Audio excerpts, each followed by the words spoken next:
Hi everyone and welcome to my channel.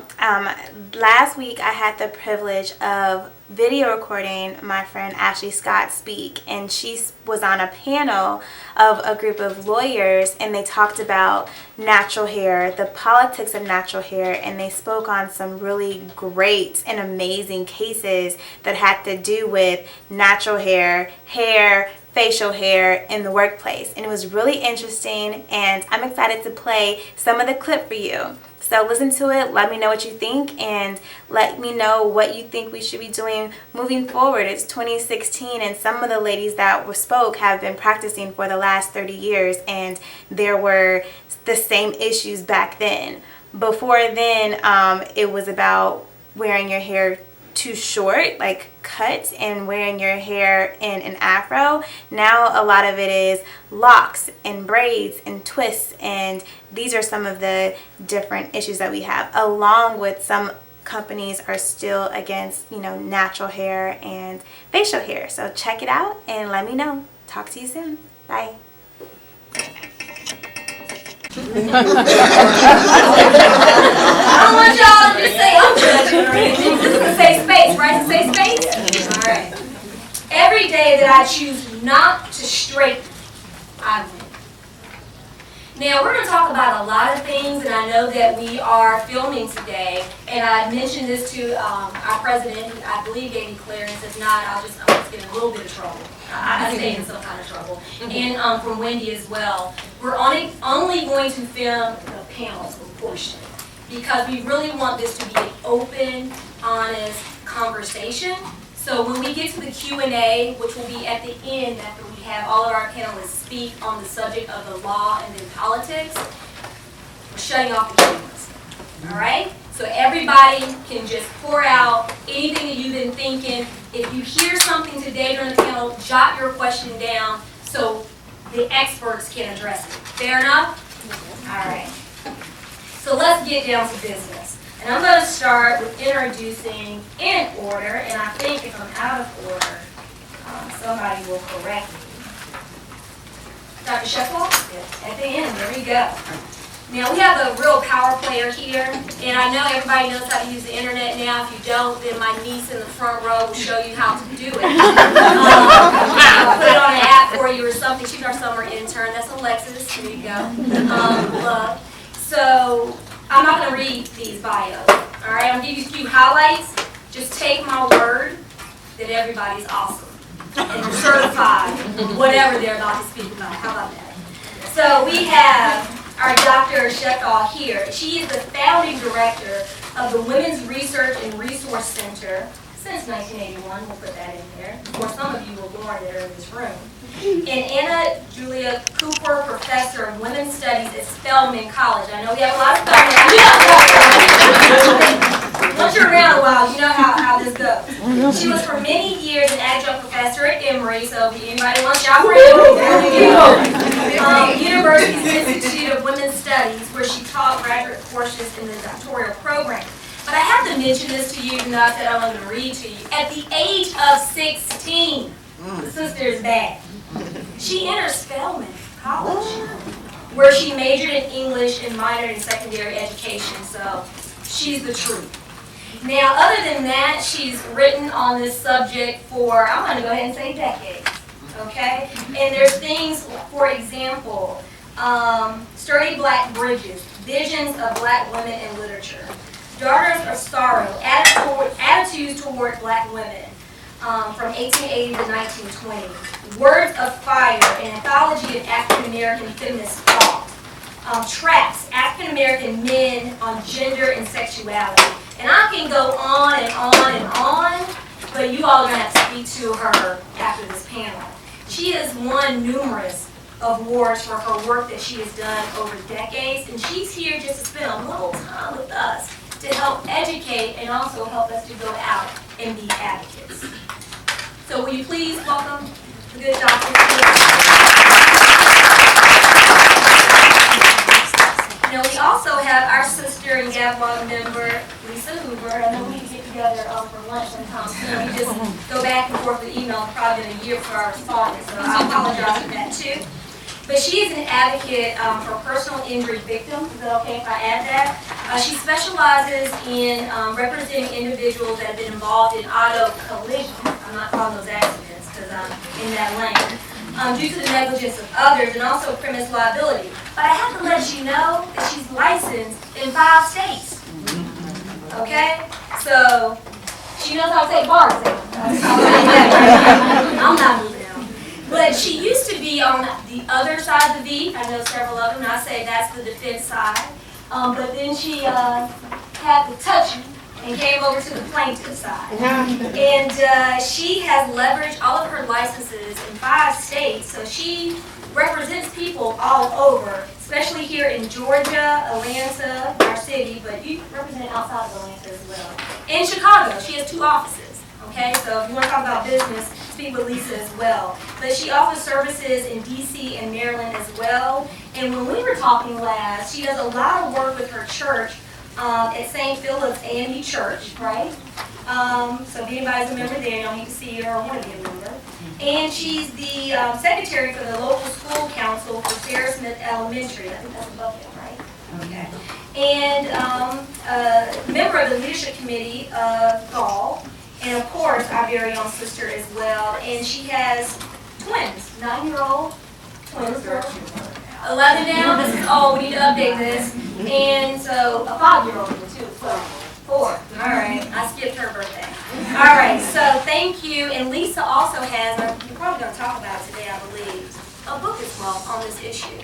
She's going to help us with the personal side of things. So I want you to spend some time on that today. Please welcome Lisa. Did you sneak in on me? All right. All right. All right. Ashley. She's an attorney that focuses her practice on all aspects of labor and employment law. She has advised large and small employers regarding various labor and employment, contractual HR issues, ethical human resources. She's going to be the source for us today. She's done extensive work on claims concentrating on workplace discrimination, so we're going to talk about that, and other protected categories. And currently, Ashley, you're with the City of Atlanta Department of Watershed, correct? All right, so you're on the defense side for us today. I am. Are you going to carry that burden? I will. All right. So then we're going to flip it on over to our gentleman of the hour. Aren't you a lucky man? I'm a He knows him, all right? 7 or what? It's quite sweet. So, Mr. Evans, if I have it correct, you're representing most of the plaintiffs, right? But enlightened Employers. employers. I like that because I focus on work injuries all across the state of Georgia, and I'm going to start using that, enlightened employers, because I just represent the injured workers, so we're going to use that.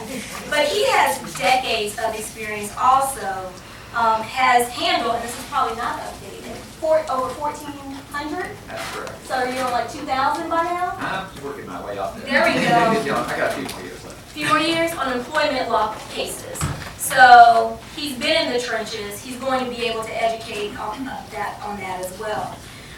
Let's see. He's built a successful employment law practice, as you can see with all these cases that he has been handling and has been successful, so I'll say that. Devoted to representing clients in matters involving discrimination claims, pay practices, and employment contract issues. Like we said, he handles on both sides, but I'm going to weight him a little heavier on the plaintiff side today. And then if you want to chime in on the enlightened employer, then we'll do that as well. But just to let you know some of his accolades, he's previously served as president of the Georgia State Law Alumni Association. I'm sure we have some Georgia State people here. All right, make sure you pay some dues for that association. Vice president of the Sandy Springs Bar Association, and is current member of MESA, correct? All right. And something I think he's pretty proud of, and probably get upset if I don't mention it. He's also coached youth softball. It's probably for 17 or so years now, but 15, that's what I have. At least 15, and was described as the #1 coach. For his love of the game, so I don't know what that means, love of the game, and for the good of his players. So thank the #1 coach, ladies. All right, now down to business. And we got people coming in, we got the room filled, so it's time to get to work. Today, my job is to make sure we stay on task. I don't know if you thought that was a bright idea. But if I cut anybody off, it's for love. Okay? It's for love. Y'all gotta take it that way. We got a lot to cover. And the two things go with it. We don't let the gentleman go first because he may take it over, ladies, right? I don't know about that. Yo, oh. Wrong one today. Will you please let us know the law or pertinent cases from the plaintiff's side dealing with our issue today, the law and politics issue? Right. I'll start with the foundation case, and it's in my papers that I prepared for this panel. And that's the Willingham case out of Macon. That just to kind of give you, it lays the groundwork for, I think, what we're talking about for the next hour or so. Willingham case was a case out of Macon where a big rock festival had occurred. And it was 1975 in Macon. And you can imagine what that small town and how that town reacted to this festival full of drugs, alcohol, and nudity. And good music. The Macon Telegraph, the newspaper in town, felt there was such a perception against the type of people that had come into their town that they put a grooming code that no long hair, that males could not have long hair and apply for jobs. And that was an applicant actually who applied for a job. He was refused because of his long hair, and they said it was basically, you know, a result of their sponsors and their advertisers who they didn't want to offend, so they put in this very, you have to look normal without long hair. Don't look like those folks that were up there on the mountain. That case went to the 11th Circuit, actually the 5th Circuit, but by precedent, the 11th Circuit. And they basically set, one of the standards is they identified mutable versus immutable characteristics, saying that hair, thus it can be changed, is not a protected by law. It's you know, it's a mutable factor, and that's something you have to look at. Now that case is important, and I know Ms. Scott probably got more than can supplement my comments. I don't want to take a lot of. I want to share some time because she'll have a view on it. That case has been cited right up to a couple days ago when I checked 95 times. And if my 94th cite, my case recently, has anything to consider, you know, consistent, is that probably 95 times they've upheld the Willingham Doctrine. And it's, so there's two things that tells you as a story, that Willingham is the brick, and I mean brick if you're trying to bring a plaintiff's case, when there are mutable factors involved in characteristics, hair, for example. That's the one that's an anchor. I had a case, Ricky Williams. Ricky Williams was a parole officer in the Georgia Department of Corrections. Went to work every day in civilian clothes, did his job, let his dreadlocks grow down over his shoulders. This is a recent case, only about a year and a half ago or two, and Ricky was defiant to instructions to cut his hair. He didn't want to cut his dreadlocks, and he refused to, and that subsequently led to, guess what? A change in the grooming procedure. The entire Georgia Department was affected by the battle between Ricky and his supervisor, who was sort of quasi-military kind of guy. Highly publicized case, TV, looked good. I helped him out. He had filed pro se. There were some reasons that in the process, but ultimately we were thrown out of court basically on the Willingham Doctrine. That it was a mutable characteristic.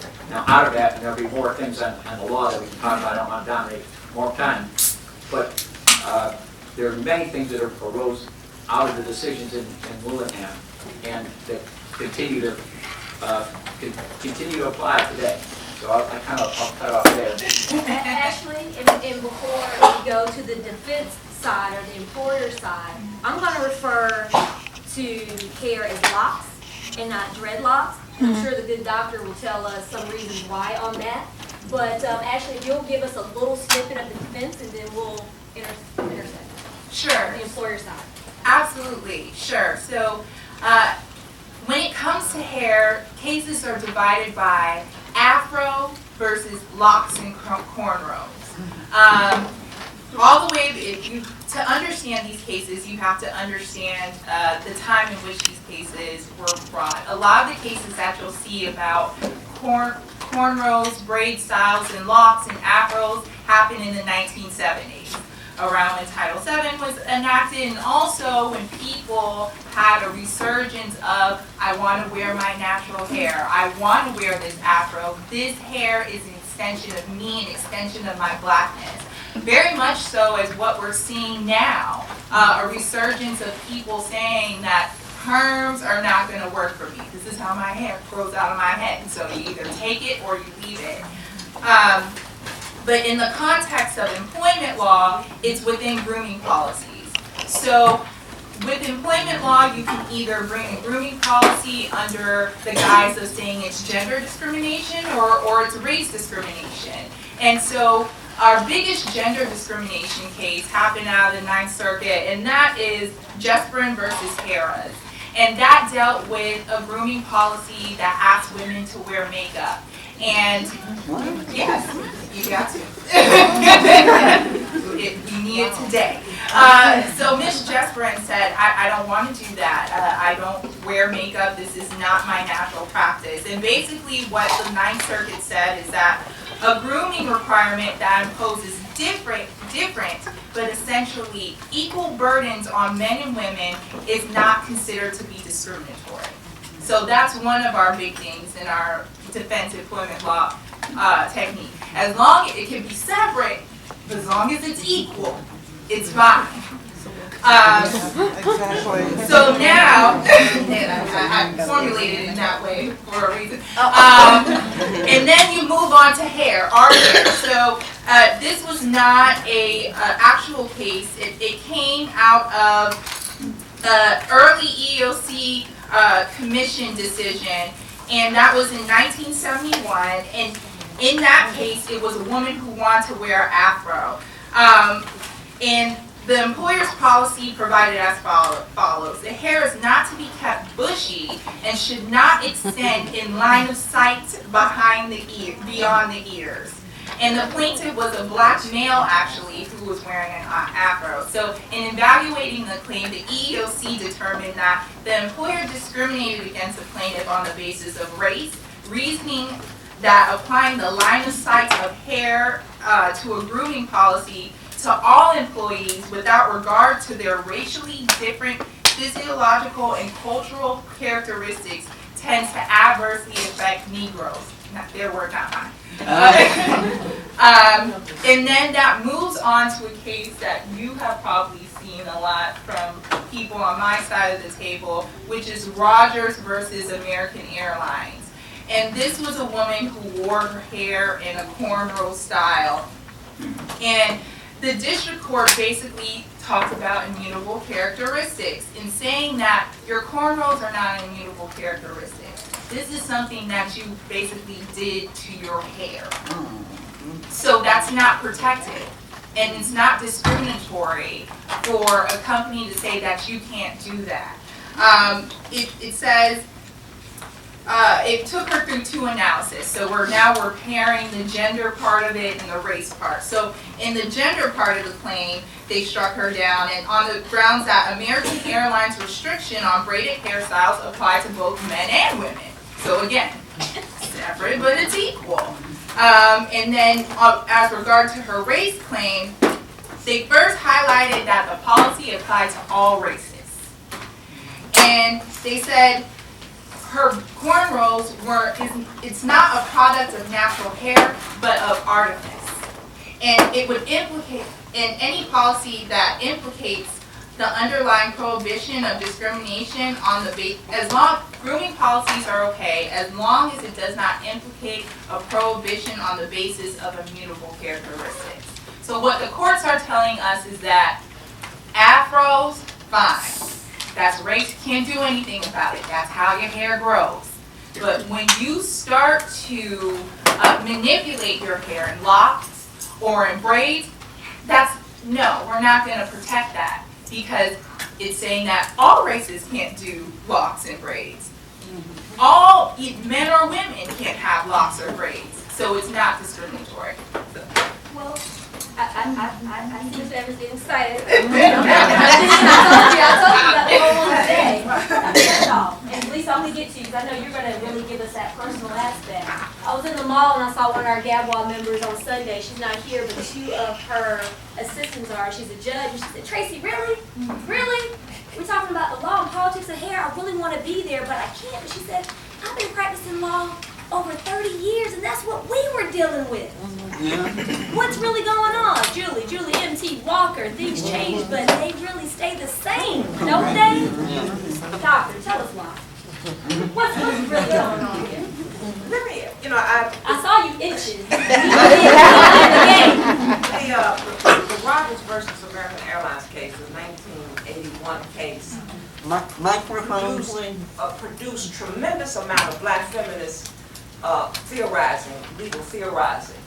And I want to just mention from one of the most important articles that law professor Paulette Caldwell wrote called A Hairpiece, Perspectives on the Intersection of Race and Gender. And I want to just pull out one quote from that really landmark article, which I think speaks to the politics of what we're talking about today. And here is her very eloquent quote. Something as simple as a black woman's hair continues to threaten the social, political, economic fabric of American life. Something as simple as a black woman's hair. So while and I'm not equipped to do this, we can talk about the legal aspects. And one of the things we should mention about the Rogers case is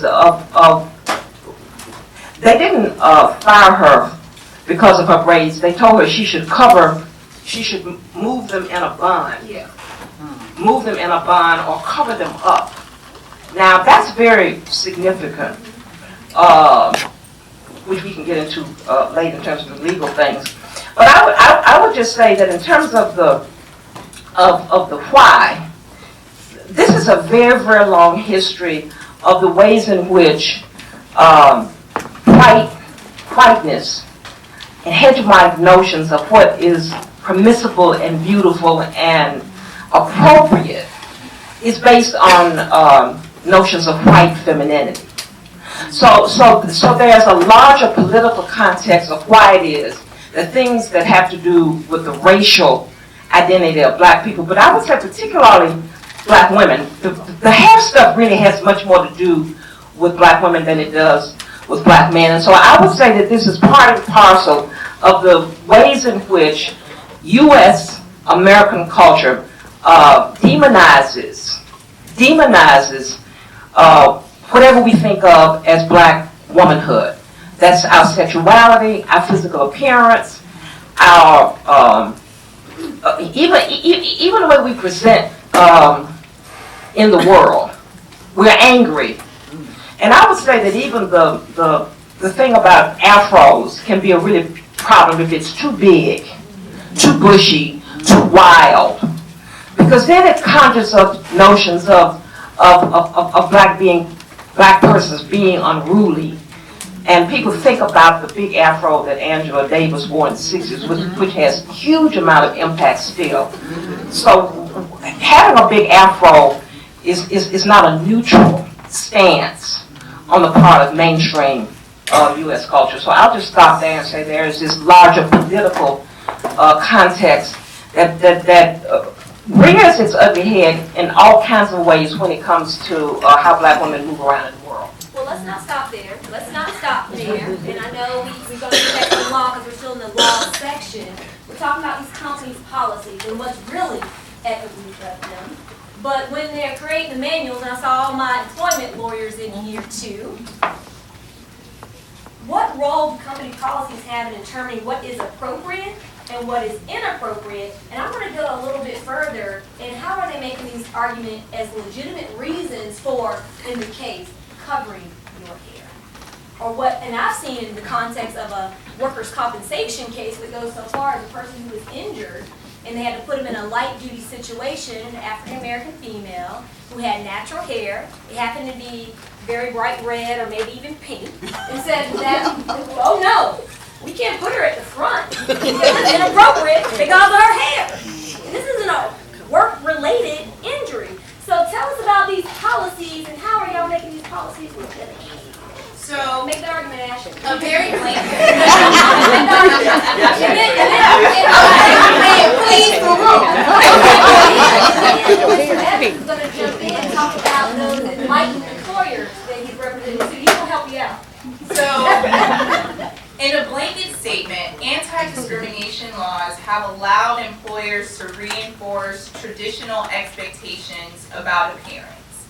So, when they're talking about professional, even in the root word grooming policy, how you groom yourself in a traditional sense is what has been upheld by the courts, i.e. that is how employers formulate their policies. Now, more enlightened employers in diversity and inclusion methods might hear the cries of their employees of color saying that we don't feel included, we feel that in some way, shape, or form this hinders what we can look like and what we can do in being comfortable and included in our workplace. But the law does not make them do that. So it's two things. Grooming policies are okay as long as it doesn't discriminate on the basis of immutable characteristics, and grooming policies are okay as long as they don't impose different, but as long as it's okay if they impose different but essentially equal burdens on men and women. So the way I like to illustrate that is one thing of judicial notice that happened in the Just Burn case, the woman who said she didn't want to wear makeup. So plaintiff's attorney asked them to take judicial notice of the fact that it costs more money and takes more time for a woman to comply with the makeup requirement than it takes for a man to comply with the requirement that he keeps his hair short. And the court denied that. Because essentially,